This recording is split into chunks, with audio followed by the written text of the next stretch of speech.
What is up? What is up? Welcome back to Five Stars, 5 Points, and it's hosted by me, Spread Astaire, 5 star. We had a little rough weekend last Saturday when Ole Miss not only lost to Alabama, they got absolutely destroyed there. Usually they had kept it close. Alabama finally figured it out and really put it to them. What did you see in that game? All I'm gonna say is get your popcorn. Yeah, I mean, He destroyed it. Hey, Lane Kiffin really disappointed me this game, man. mhm, The whole attitude from even with the interviews, taking everything like for a joke. Man, this is the biggest game of the school's last decade, last yeah, 20 years. So he didn't seem too focused in the show with the team on the field. The first possession changed the whole game. As you know, I'm sure you was watching it. yeah, They got a 4th and 1. I don't know why against those beasts that Alabama keeps at the D tackle position. They decide to want to dive from the shotgun position when you need um, less than a yard. So after that great 4th down play, they get stopped. They allow Alabama to go straight down the field. Now it's 7-0. Now the defense is rocking. Now that stadium's rocking. Everything's against them. They go down the field. They're on their own side of the 50, and they get another 4th and 1. And instead of him being patient, he goes for it and runs another terrible play. They get stopped. I think they lost like 3 yards on the play. Alabama scores in like the next 3 plays, and it's over from there. yeah. I put that game completely on Lane Kiffin, and I apologize to my viewers, man, for that mistake. Me and a lot of other sharps won that game because by the numbers, and actually also by my eyes, Ole Miss was supposed to make that game a lot closer. You saw in the second half after everything was cleaned up, they got it down to 21, but it was a little bit out of reach by then because of how terrible the start was. And it all started with hope you got some popcorn, the goofy stuff by Lane Kiffin instead of being focused and coming on with his headset on right and ready to coach, man. Yeah, a little disappointing there, but when you take these big dogs, that's obviously a risk that can happen, and that's why I think the football handicapping, the variance is so high. A couple of those plays go a different way, right? Even though we disagree with the play call, it could have worked, right? They go down there, they score, changes the football game because then even if the defense gives up the score, it's 7-7. Hey, we're Right. fighting, we're in this, rather than the snowball effect that I felt happens, and especially against those really good programs, Yes. where sometimes the underdog is kind of fighting to believe they can keep up with the superior athletes on the other side, and obviously the snowball effect was too much. So, what do you think for Alabama going into this week? They're heading to Texas A&M here. Do you think they keep the good times rolling, or is this a potential stumbling block for the Crimson Tide? Well, just to tie in just a little bit about what you said at the end of that about the game about Ole Miss. Ole Miss, in their mind, they weren't underdogs. They believed a lot that they could win that game. That's probably was the problem. They were a little bit too confident, as Mhm. apparent by the comments by Coach Kiffin at the beginning of the game. It's not time to play, man. It's time to ball. The jokes and the giggling is for after the victory has been won. So just a little bit about that. That was disappointing, but it also was a lesson. Each game is a lesson, fellas, and we got to always remember that. I broke one of the main rules that I spoke about that a wise man that helped teach me how to actually bet told me, and that was never bet against Brady, never bet against um, Nick Saban. And it wasn't saying that don't ever bet against them in particulars in like every game, you can never fade them, but it was saying for the most part, they cover. So since they cover, Mhm. it's not a wise man doesn't bet against them. And we, felt the effects of that. Nick Saban was ready. He has an immaculate um, record against his assistants, man, and he dominated. And he showed why he's the Godfather, and all the rest of those guys are just forever going to be capos. And Yeah. leading into the Texas A&M game, we're going to ride with him this week because the main thing that I learned from that game was about Bryce Young, man. Bryce Young, he's the truth, man. He seems like another mold of a Tua type that Coach Saban loves to give. I was a little worried about Alabama's offense because of Bill O'Brien. I'm not a big fan of Bill O'Brien's play calling from his days in Houston, Texas. With the Houston Texans. So I was real interested to see how he would progress in college calling under Nick Saban. He's done pretty well. He's used the running backs immaculately out the backfield on passes. Bryce Young, though, getting back to him, He's a special talent, man. He's out of a powerhouse out of California, modern day. His size kind of disrupted me for a second because he's 5'11", he pretty short. I had to see him a couple games, and it took me seeing him in a big spot like that Ole Miss game to see if he was going to elevate his game and really step up. He looked confident. He looked strong. He looked like a leader, man. And that's the only thing that makes Alabama the difference between the Alabama team that's going to win the SEC championship and lose in the playoffs, and a one that's going to dominate and win the national championship is always at the quarterback position. And he's one of those quarterbacks, man, that make them dominate. A&M is suffering. Zach Cazaldas is he wasn't even supposed to be the quarterback. The real quarterback, Haynes King, got injured early in the year. It's not like he would have helped much because the way he looked against Colorado, it doesn't look like the passing game was hitting its strides anyway. So I don't see A&M being able to move the ball on Alabama at all. I don't see how they will be able to score. They have a terrific running back in Spiller, but you know how Alabama does, man. They're going to make you play left hand. They're going to take away your best thing on offense, and they're going to bottle up and make you play uncomfortable and make you do things that you don't want to do. I see Alabama getting on them early and rolling. So take Alabama minus 18. Nick, we want to tell you, you're still the Godfather, and this we expect you to pay us. Thanks. All right, let's get into one of the best rivalries in all of sports, the Texas and Oklahoma. They're going to go ahead and face off, and Oklahoma's been a real controversial team as far as what people think about the performances so far. What have you seen from Oklahoma, and what do you think about this game? Um, Oklahoma this year has been a little underwhelming. It all starts at the quarterback position. With me, it's always about the head coach and the quarterback from the start. And their quarterback, Spencer Rattler, was a preseason Heisman Trophy candidate. He was preseason Big 12 Player of the Year. He's underperformed. He played pretty well last week, actually, in Kansas State. He had a real high percentage of completion, but they didn't cover again. They're 1-4 against the spread. Spencer Rattler has really underperformed, and him underperforming is why I have to take Texas with the plus 3.5 in this line. I just can't trust him to cover a line like this, especially with an offense that's as powerful as Texas is right now. Ever since the kid Thompson took over at quarterback, who's is funny about his dad is Charles Thompson, who was a star quarterback for Oklahoma, and his uncle also played at Oklahoma. So he's the first one in his family that's going to be donning the burnt orange instead of the crimson in this legendary game. So I'm sure he's been hearing it from his family all week. I'm sure he's been hearing the smack talk, and he's going to be fired up, man. And the kid can play. He's been the difference in the offense. He made it where Sarkisian can really open up his playbook. He's made it where Bijan Robinson is a bigger threat than he already is, and Bijan Robinson will be the best player in that game. I like Texas' defense. They have a great turnover margin. I'm looking for Texas to cover the plus 3.5 and also bring back the golden hat to Austin, man. So, like I said, Spencer Rattler, he hasn't played that well this year. Oklahoma hasn't been able to cover. They're riding his right arm. They don't have the running game that they usually have, and that's going to hurt them. They have a good defense this year. Oklahoma's defense is unexpectedly pretty stout this year, but their running game is very, very, very sketchy. And if they can't run the ball and it comes down to Spencer Rattler, he does get rattled, man. So definitely take the points with Texas in this rivalry. It always comes down to the fourth quarter. Texas plus 3.5.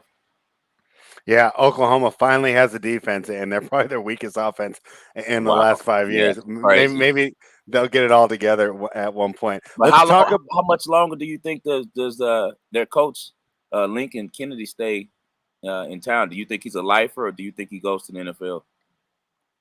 I I think he's going to stay there for a while. You think If so? he already had his pick of the NFL jobs, right? He could have ran the Cowboys. No, I you don't mean, take the Cowboys. You're pretty much as a Texas yeah, boy. You're pretty much not ever leaving. I agree. yeah, and it's not like there's a down Cowboys team. You're coming over, taking Dak and all that talent, right? So it's not like taking the Texans job right now is Mike tough. McCarthy is in his 60s, correct? Late Yeah, 50s, early yeah, 60s. 60s. McCarthy, and he has a pretty short leash, so if one slip, he might get the offer again. So who knows? Yeah, who knows? But for now, it seems like he's going to be there for a while. And hey, Nick Saban and Urban Meyer have kind of showed, hey, maybe the grass isn't always greener on the other side. Stay Oh where my you've got God, we full could do a whole control. And show about Urban Meyer right now, but we're gonna keep it yeah, moving for yeah, everyone. we'll keep it moving. But hey, me personally, I hope he ends up in the Pac-12 with these schools, maybe down at USC. But here's two other Pac-12 schools that are playing pretty well. Arizona State playing Stanford. What do you think about this matchup? um, Arizona State is coming off of a 19-point victory last week at UCLA. I was all on the Sun Devils last week. Hmm. It was a number play more for me. I knew that both the teams are pretty much evenly matched. I do like Jaden Daniels more than I liked their quarterback for UCLA, DTR. Hmm. But the teams were pretty much evenly matched. But it was a number play for me. The three yelled Arizona State. It was Yeah. only -3 UCLA because the book using on, especially on the road, gives a road team about a 3 points.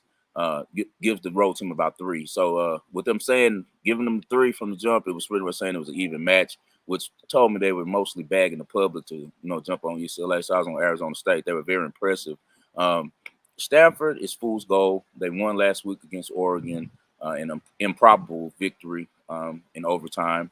Their new quarterback, McKee, he's been playing ball, man. He's 11 touchdowns, 0 interceptions. But the difference between this Stanford team and Stanford teams of the past is their running game, man. Their running game is really lacking.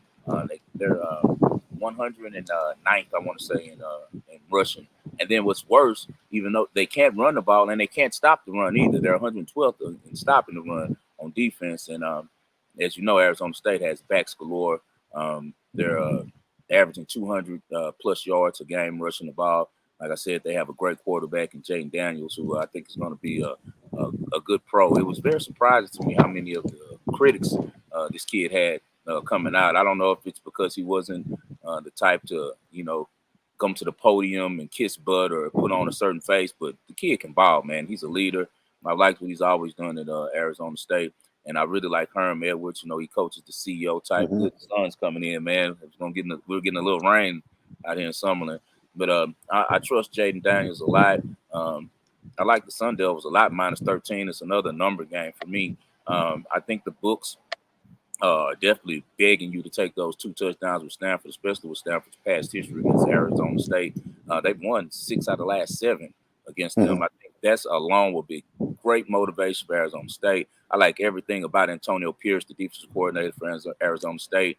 I see Arizona State getting on them. I see them pulling away late. It's close to the end, and I think late they won't be able to stop the run. Arizona State makes a couple plays and pulls away from them like they did with UCLA. So in a Friday night matchup, if you guys see this and have enough time to get it in tonight, don't be afraid to take the -13 in Arizona State. It's a Friday night game. All right, so that will be this evening, and Five Star likes the Sun Devils to cover. Let's go, and we are prefacing this with, "Hey, this is way too early, right?" But let's go ahead. Who do you see Right. as the top 4 teams in college football right now, and who do you think is going to be in that Final Four? Well, it's a difference between the top 4 teams that I see and the top 4 that are more likely to make the playoffs. Okay. Right now, you can pretty much lock in Georgia, Alabama, and Cincinnati. They're locked. Okay.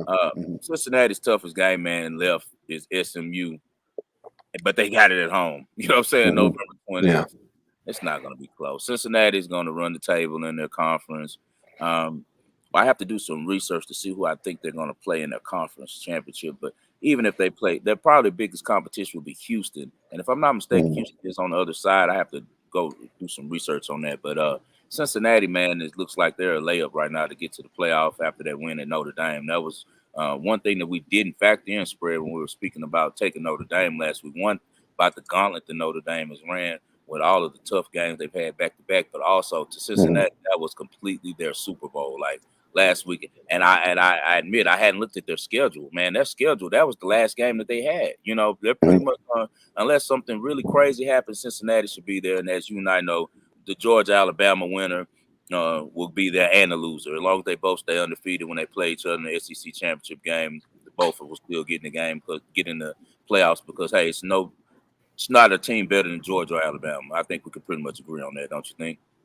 Yeah, definitely. So Georgia, I back like from the Georgia this ashes, year, right? actually. I like Georgia this year, actually. But the Yeah. problem is this, like what we just said, Bryce Young is a hell of a player, man. He'll be the Hmm. difference in that game because Georgia's kind of shaky at the quarterback. They don't get consistent play. Bennett's not bad at all. He's surprisingly good, but when it comes to him playing the type of competition he's going to face with Alabama, it's a little different, than when he's Right. dealing with Vanderbilt and Arkansas last week. But the kid Bryce Young is big time. He showed me a lot last week, but he's still young, so he can always have an off week. But I love Georgia's defense, man. Georgia's defense is raw. And for the 4th spot, that's the only one that's really in contention. I pretty much Yeah. think they're going to come out the Big Ten. Iowa has the easiest road right now. If Mhm, Iowa wins at Penn State, it's going to be good. The only hard game they have left is that rivalry, which will be a hard game, where they have to go to Lincoln, Nebraska, the last game mhm, of the year. It's usually the day after Thanksgiving. That's mhm. going to be a tough one. At this point, they could lose it, if the way Nebraska's been playing. But Iowa has a straight road, but they would have to play Ohio State if Ohio State stays undefeated, which means Ohio State really has the easiest road because we know Ohio State against Iowa in the championship game. I got to trust Ohio State over Iowa, don't you? Yeah, I would think so too. So, and that's not crazy. So Cincinnati sneaking in there.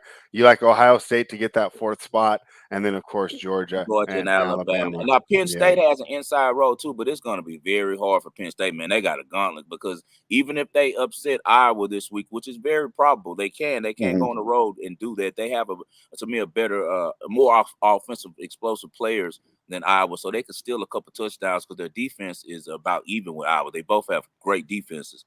If they could steal that, they still have to take on Ohio State, So it's got, and then they still have to take on Michigan. So they also them and Michigan both have a chance to get in that spot, but man, they have such a harder road to get there than Iowa does. Iowa really has the easiest road, but hey, I don't think they can win in the Big Ten championship, which goes back to hey, Ohio State probably will be there. So right now, I'd say it would be Ohio State, Alabama, Georgia, and Cincinnati. But it's way too early, and we'll be revisiting this later in the season, of course. Yeah, of course we will be coming back to that later. But I like that an early look. Speaking of early looks, how are you feeling about the Heisman? Here's our way too early Heisman segment. Who do you think is in the best seat for the Heisman right now? I actually just was looking on my mobile app about the odds for the Heisman because at the end of the day we're trying to make money. So right now, what I wanted the viewers to concentrate on is not so much as in who we think is going to win the Heisman Trophy, pardon me, but on who has the best odds, what's the best value on a bet right now for that. And right now, the favorite for the Heisman is Bryce Young out of Alabama. Of course, he's having a spectacular 17 touchdowns, 4 interceptions. Uh, he's going to be in a lot of big games, a lot of nationally televised games. He keeps doing his thing. Uh, he should definitely be in the running. Matt Corral somehow is still up there. I don't know how he's second after that Mhm. performance against Alabama. The I plus know. Huh? it's crazy. Desmond Ritter is one to look at. He's plus Uh-huh. 1,200. Okay. Yeah, plus 1,200 with Cincinnati. Cincinnati has a lot of big games coming up against lesser competition. Each game's going to be a big game since right now they're the only team from outside the Power Six that's in the mix to get to the playoffs. So everyone's eyes will be all on Cincinnati. If Desmond Ritter destroys competition, we've seen in the past with people like Andre Ware that if you put up the right numbers against lesser competition and you have a successful team, you can sneak in there and win. But his value is amazing right now. Plus 1,200 with Desmond Ritter is one that I would definitely be looking at for the Heisman. And also Bijan Robinson at plus 2,000. If he has one of Mhm. those Ricky Williams type games this weekend at the Yeah. Red River Showdown, he could really catapult his name up there. He's the top running back in the country. He's electric. I like Bijan Robinson at plus 2,000 a lot. Yeah, bringing me back there, Ricky Williams, maybe one of the best highlight packages, right? Since Barry Right. Sanders, Unbelievable. yeah, he was just, he was so good coming out of school. So, all right, Right. so those are the early Heisman favorites. Let's go and give everyone the 5-star pick of the week. The 5-star pick of the week. We're gonna go and we're gonna cut the game in half. As the season goes a little bit, the lines get funkier and funkier. So we as bettors have to find an advantage. The advantage on this game definitely will be Alabama first half minus 10.5. Alabama's offenses look outstanding. Once again, Bob has surprised me. Bill O'Brien has surprised me. He did a pretty good job of working with the talent they have. Bryce Young has been outstanding. Once again, 17 touchdowns, 4 interceptions. Texas A&M does have a good defense, but their offense stinks. The quarterback is passing under 55%. He's thrown for less than 135 yards the last 2 games. Um, I just don't see how any way that they can manufacture any offense until Mhm. maybe garbage time. So with that said, you know how Nick Saban is with his assistants. He's going to see an old assistant across the field who got him before, and he'll never forget that. He's like Michael Jordan with that. Saban's going to always look for an edge, And Yeah. that's the one that sneaked away and got a national championship on his own down in Florida State. So he always is going to take him serious. He was his offense coordinator at LSU. So I know the Saban's going to be very focused. First half, Alabama minus 10.5. You better get it now. It'll be 11 soon. Probably be 11.5 before the game. I could see Alabama being up by at least 21 by halftime. Just because Texas A&M defense is so good, I could see 21-3, 28-3, 21-0. Definitely take Alabama first half minus 10.5. Let's get back on the winning streak, Dow. All right, we're getting back on the win streak. So the plays are Texas plus 3.5, Arizona State minus 13, and the 5-star pick of the week, Alabama first half minus 10.5. You got anything else before we get out of here? Hey man, I just you got all to all the viewers. I want you guys to know that I appreciate you guys tuning in. We're gonna get back on the winning streak. Let's stay together. We're still way up total on our plays. Since you guys been viewing in, and we're gonna keep it rolling, man. If you guys want to catch me, I'm also on 97.5 ESPN weekly now. Be on the lookout. I'll give you guys a blast on Twitter from at 5-star in Vegas. Spell out the 5-star in Vegas, and I'll give you a update when I'm coming on. Right now, we're working on exactly which day it's going to be weekly, but I definitely will be there every week on 97.5 ESPN in Houston on the bench with Lance Erline and John Granada. So you guys look for me. We'll be talking shop, talking football, and of course, me and Spread will be doing this every Friday for you guys. So thank you, and the best of luck to everybody.